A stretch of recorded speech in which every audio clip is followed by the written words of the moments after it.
My parents gave my entire college fund to my younger brother, then acted shocked when I cut them out of my life. Years later, they showed up at my front door begging for help, but by then, it was far too late. Growing up, I always knew my younger brother Ethan was the favorite, not because my parents ever admitted it, but because they didn't have to. Everyone could see it. If Ethan forgot to do his chores, my parents would laugh and call him forgetful. If I forgot mine, I was grounded for a week. If Ethan brought home average grades, they praised him for trying his best. If I brought home straight A's, they asked why one of the grades wasn't higher. It was like living under two completely different sets of rules. For years, I tried convincing myself it didn't bother me. I focused on school, stayed out of trouble, and spent most of my time planning for the future. My parents always talked about how important education was and how they were helping me prepare for college. Every birthday, every Christmas, every special occasion, my grandparents contributed money to what I was told was my college fund. My grandfather talked about it constantly. He would smile, pat me on the shoulder, and say that one day I would thank them when I graduated without mountains of debt. I believed him. Why wouldn't I? I had no reason not to. By the time I reached high school, I had become obsessed with getting into a good university. While my friends were spending weekends at parties, I was studying. While Ethan spent hours playing video games or chasing whatever random hobby had captured his attention that month, I was preparing scholarship applications and taking advanced classes. I knew college would be expensive, but I also knew I had the fund my grandparents had helped build for years.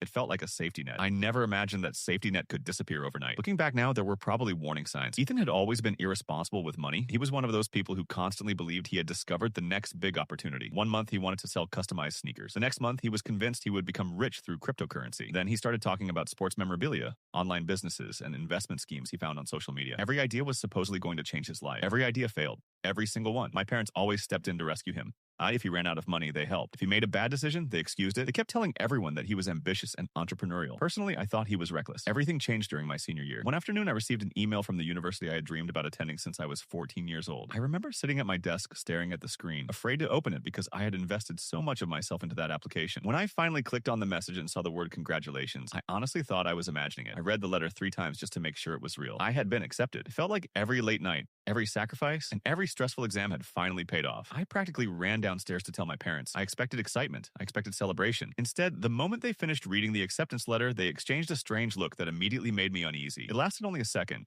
but I noticed it. My father cleared his throat. My mother forced a smile. They congratulated me, but their reaction felt strangely muted. At the time, I convinced myself I was imagining things. I figured they were tired or distracted. Now I know the truth. They already knew what was coming. A week later, we sat down to discuss college expenses. I wasn't worried. Between scholarships, part-time work, and my college fund, I believed everything was under control. My father sat at the dining room table staring at his hands. My mother wouldn't make eye contact. The atmosphere felt uncomfortable before anyone even spoke. Finally, my father took a deep breath and said there wasn't enough money. At first, I thought he meant tuition had increased or that they were worried about housing costs. I asked him what he meant. He looked at my mother. My mother looked down at the table. Then he said something I will never forget. He told me the fund was gone. For several seconds, I genuinely thought I had misunderstood him. Gone? What did that even mean? Money doesn't simply disappear. I asked where it went. Neither of them answered immediately. Then Ethan walked into the room, and the expression on his face told me everything before anyone spoke a single word. My stomach dropped. I looked at him, then at my parents. Suddenly, all the pieces started fitting together. My father explained that Ethan had needed help with a business opportunity. Even now, I can remember how calm he sounded, as if he were discussing something completely reasonable. I asked how much money they had given him. My mother started crying. My father kept avoiding the question. Eventually, Ethan shrugged and admitted that they had used the entire fund. Every dollar. Years of savings, years of contributions from my grandparents, years of planning, all gone because my younger brother wanted another chance to prove he could become rich. I honestly didn't know how to react. I wasn't angry at first. I was shocked. My brain refused to process what I was hearing. I kept waiting for someone to tell me it was a misunderstanding. Nobody did. The more questions I asked, the worse the answers became. Not only had they given him the money, but his latest business venture had already failed. There was nothing left. The money was gone forever. I asked my parents how they could possibly think this was acceptable. My father claimed they expected to replace the money before I needed it. My mother kept saying they were trying to help my brother. Ethan barely seemed concerned. That was probably the part that hurt the most. He didn't look guilty. He didn't look ashamed. He acted like this was an unfortunate accident that everyone should simply move past. I remember looking around the room wondering how these people could possibly be my family. Every sacrifice I had made suddenly felt meaningless. Every promise they had made suddenly felt like a lie. My mother reached across the table and tried to hold my hand, but I pulled away. I didn't want comfort from the people who had caused the problem.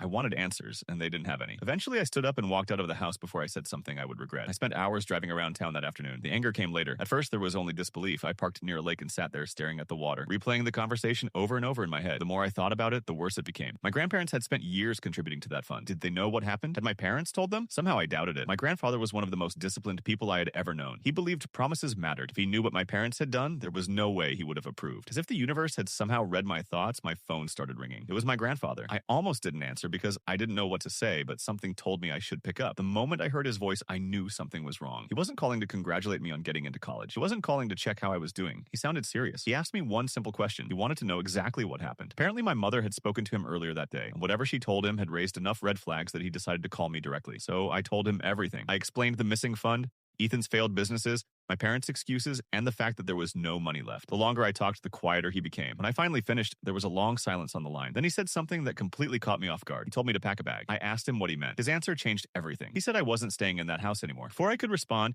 he added 6 words that made my heart stop. They spent more than your fund. For a moment, I couldn't even speak. I asked him what he meant. Another long silence followed. Then he told me there was something my parents had been hiding from everyone, including me. And if what he had just learned was true, losing my college fund was only the beginning of the disaster. And that was the moment I realized my parents had kept a secret for years, a secret that was about to destroy the entire family. I drove straight to my grandparents' house that evening with my head spinning. The entire drive, I kept replaying my grandfather's words over and over. They spent more than your fund. Every time I repeated that sentence, it seemed less believable. I had already spent hours trying to process the fact that my parents had given my entire college fund to Ethan. Now I was being told that losing my education money was only part of the story. My grandfather was not the type of person who exaggerated things. He was careful with his words and even more careful with his money. If he sounded worried, then something serious had happened. By the time I pulled into his driveway, I felt physically sick. Both of my grandparents were waiting inside, and the expressions on their faces immediately told me that whatever I was about to hear was going to change the way I looked at my family forever. The moment I sat down, my grandfather placed several folders on the table in front of me. At first, I assumed they contained records related to the college fund, but the deeper I looked, the more confused I became. There were pages documenting contributions going back years. Every birthday, every Christmas, every graduation, every special occasion. My grandparents had carefully tracked every dollar they had given for my future. What shocked me was the total amount. It was far larger than the number my parents had always talked about. I remember staring at the final figure wondering if I was reading it correctly because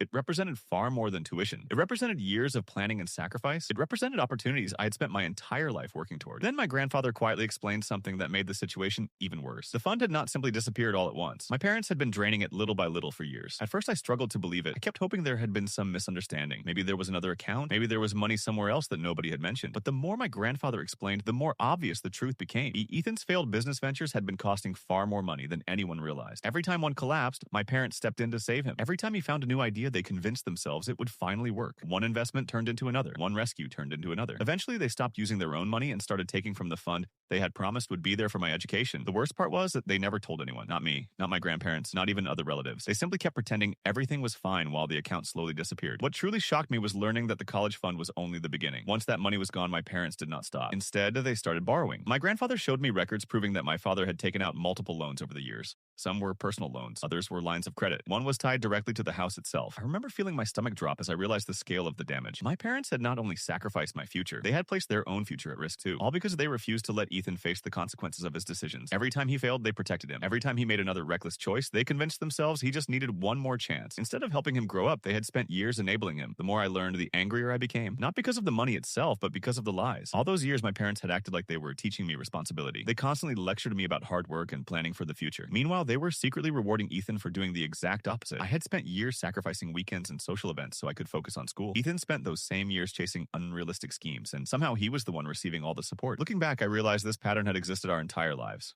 Whenever I succeeded, it was treated like an expectation. Whenever Ethan failed, it was treated like a tragedy that everyone else needed to solve. My grandfather eventually admitted that he had confronted my parents earlier that day. Apparently, the conversation had not gone well. Instead of taking responsibility, they immediately started making excuses. My father claimed they always intended to replace the money. My mother insisted they were only trying to help Ethan during difficult times. Neither of them seemed willing to acknowledge how much damage they had caused. What stunned me most was hearing that they somehow found a way to blame me. According to my grandfather, my father actually suggested that none of this would have happened if I had chosen a less expensive university. Hearing that felt like a punch to the stomach. Even now, after everything they had done, they still could not admit they were wrong. Somehow the child who worked hard and earned his opportunity was the problem, while the son who repeatedly wasted money remained the victim. That night, I stayed at my grandparents' house and barely slept. Every time I closed my eyes, another memory surfaced. Birthdays where Ethan received expensive gifts while I was told to be practical. Family gatherings where my achievements were brushed aside while Ethan's latest idea became the center of attention. Moments that seemed insignificant at the time suddenly looked very different. For years, I had convinced myself the favoritism was minor. Now I realized it had been shaping our entire family dynamic from the beginning. Ethan was always protected. Ethan was always forgiven. Ethan was always given another chance. Everyone else simply adjusted around him. The next morning, things became even worse. My grandfather received a phone call from one of my uncles who had recently learned part of what happened. Apparently, news about the missing fund was beginning to spread through the family. Relatives who had contributed money over the years were demanding answers. Nobody understood how an account meant for college could simply disappear. My uncle was furious. According to him, several family members had specifically given money because they believed it would help me attend university. Learning that it had been redirected to Ethan's failed ventures felt like a betrayal to them as well. For the first time, my parents were being forced to answer uncomfortable questions from people outside their immediate circle. By that afternoon, my phone started filling with messages. Some relatives expressed sympathy while others wanted details. A few simply could not believe the story. I ignored most of them because I was still trying to process everything myself. Then a message arrived from Ethan. It was surprisingly short. He wanted to meet and talk. No apology. No explanation, just a request to meet. I stared at the screen for several minutes before putting the phone down. Part of me wanted answers. Another part of me wanted nothing to do with him. In the end, curiosity won. I agreed to meet him the following day. The entire night, I wondered what he could possibly say. There was no explanation that would make this okay. No excuse that could justify years of lies and broken promises. Yet something told me the meeting would reveal more than I already knew. Deep down, I suspected there were still pieces missing from the story. Too many things did not add up. Too many questions remained unanswered. Why had my parents been willing to risk everything for him? Why had they hidden the truth for so long? And most importantly, why did Ethan suddenly want to talk now after acting completely unconcerned during our confrontation? The following afternoon, I arrived at the small diner where we had agreed to meet. Ethan was already there, sitting alone in a corner booth. The moment I saw his face, I knew something had changed. For the first time in my life, he looked nervous. Not embarrassed, not annoyed, genuinely nervous. As I walked toward the table, I realized this conversation was not going to be about the missing college fund. It was going to be about something much bigger, something he had been hiding for years. Then, before I even sat down, he looked directly at me and said 7 words that made my blood run cold. I never asked them for the money. And suddenly, everything I thought I knew about the situation started falling apart. For several seconds, I simply stared at Ethan. Out of everything I had expected him to say, that was not even close to being on the list. The words seemed to hang in the air between us while my brain tried to make sense of them. I had spent days convincing myself that he was responsible for everything. Every missing dollar, every broken promise, every ruined opportunity. Yet the look on his face did not match the image I had built in my head. He looked exhausted, not defensive, not arrogant, just exhausted. For the first time since all of this started, I saw something I had never expected to see from him. Guilt. I sat down across from him and waited. If he was going to talk, then he could talk. I was finished dragging answers out of people. For a while, he just stared down at the table. Then he finally admitted that the story my parents had told me was not the whole story. Years ago, when he started his first business idea, my parents offered to help him. At first, the amounts were small. A few thousand here, a few thousand there. Every time something failed, they reassured him it was fine and encouraged him to try again. He claimed he never knew where the money was coming from. He assumed they were using savings or disposable income. According to him, the first time he learned about the college fund was only after most of it was already gone. I wanted to interrupt. I wanted to remind him that regardless of what he knew, he still benefited from it. But something about the way he was speaking made me stay quiet. He continued explaining that once he found out where the money was coming from, he wanted to stop. The problem was that by then my parents were already fully committed to the idea that he was going to succeed. Every failure made them double down even more. Every loss convinced them that the next opportunity would recover everything. It became a cycle nobody seemed capable of breaking. My father especially became obsessed with proving that all the sacrifices would eventually pay off. As Ethan spoke, I started realizing something uncomfortable. He absolutely deserved blame for many things. He had made reckless decisions. He had wasted opportunities. He had allowed our parents to rescue him repeatedly instead of taking responsibility for himself. But he was not the mastermind I had imagined. The deeper he went into the story, the clearer it became that our parents had played a much bigger role than I ever realized. They had not simply enabled him. They had built an entire fantasy around him. They needed him to succeed because admitting failure would mean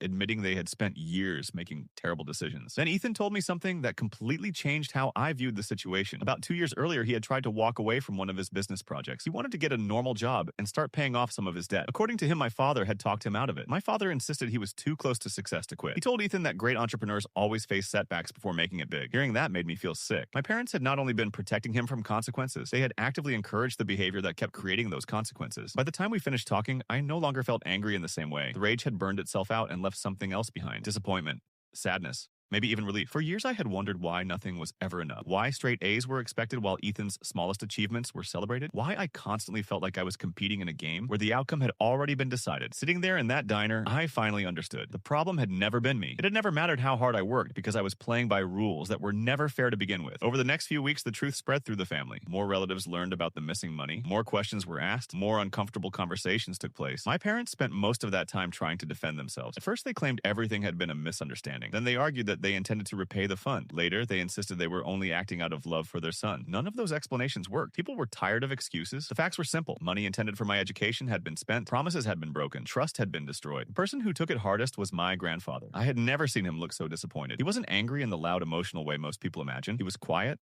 calm, almost detached. Somehow, that made it worse. One afternoon, he told me something I will never forget. He said money can be replaced, but character cannot. According to him, the real tragedy was not the financial loss. It was the fact that my parents had sacrificed their integrity long before they sacrificed the money. Every lie they told had pushed them further away from the people who cared about them. A few months later, I left for college. The path was harder than I originally planned. I worked more hours. I took on loans. I applied for additional scholarships. It wasn't easy, but I made it work. The funny thing was that once I was away from home, I realized how much energy I had spent trying to earn approval from people who were never going to give it. Without that constant pressure, I felt lighter, happier, more confident. For the first time in my life, I was building a future for myself instead of trying to prove something to someone else. My parents called frequently during that first year. At first, I answered. Conversations were awkward and uncomfortable. They always wanted to focus on moving forward without acknowledging what had happened. Eventually, I stopped picking up. The distance between us kept growing. Birthdays became text messages. Holidays became excuses. Family gatherings became events I politely declined. Some relatives criticized me for it. Others understood completely. The truth was that I wasn't trying to punish anyone. I simply couldn't pretend everything was normal anymore. Years passed. I graduated.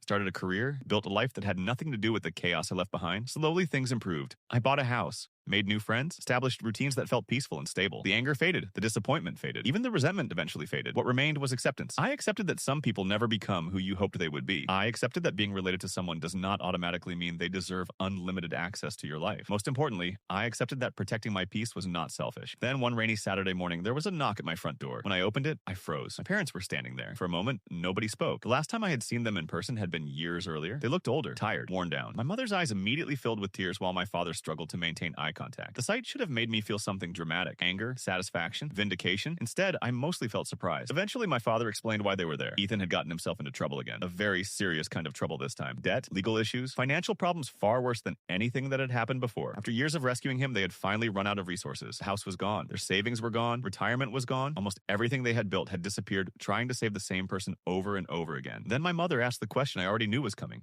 She wanted help, not advice, not forgiveness, money. The irony was almost unbelievable. After everything that had happened, they were standing on my doorstep asking the son they had sacrificed for help fixing the consequences of their choices. For a long time, nobody said anything. I looked at the people who had once controlled so much of my life, the people whose approval I had chased for years, the people who chose one child over another again and again, until there was nothing left to choose. Then I calmly told them the truth. I said I hoped they found a solution. I said I genuinely wished them the best, but I was not going to solve this problem for them. The disappointment on their faces was immediate. My mother started crying. My father looked defeated. For a brief moment, I almost felt guilty. Then I remembered sitting at that dining room table years earlier, listening to them explain why my future no longer mattered. I remembered the lies, the excuses, the broken promises, and the guilt disappeared. Before leaving, my father quietly asked if there was anything they could do to repair our relationship. I thought about that question for a long time. Finally, I gave him the only honest answer I had. Some things break slowly. Trust is one of them. And once it's gone completely, there isn't always a way to put it back together. Neither of them argued. Neither of them protested. Deep down, I think they already knew. A few minutes later, they walked back to their car and drove away. That was the last time I ever saw them. A year later, I heard through relatives that they had moved to another state. Ethan was still struggling. My parents were still trying to help him. Some lessons apparently never get learned. As for me, I continued moving forward. The degree they almost took from me became the foundation of a successful career. The future they nearly destroyed became stronger than I ever imagined. And the family I lost taught me the most important lesson of all. Never allow someone else's favoritism to determine your worth. Because sometimes the people who fail to see your value are the very people who end up needing it most. And by the time they finally realize what they lost, it's already too late.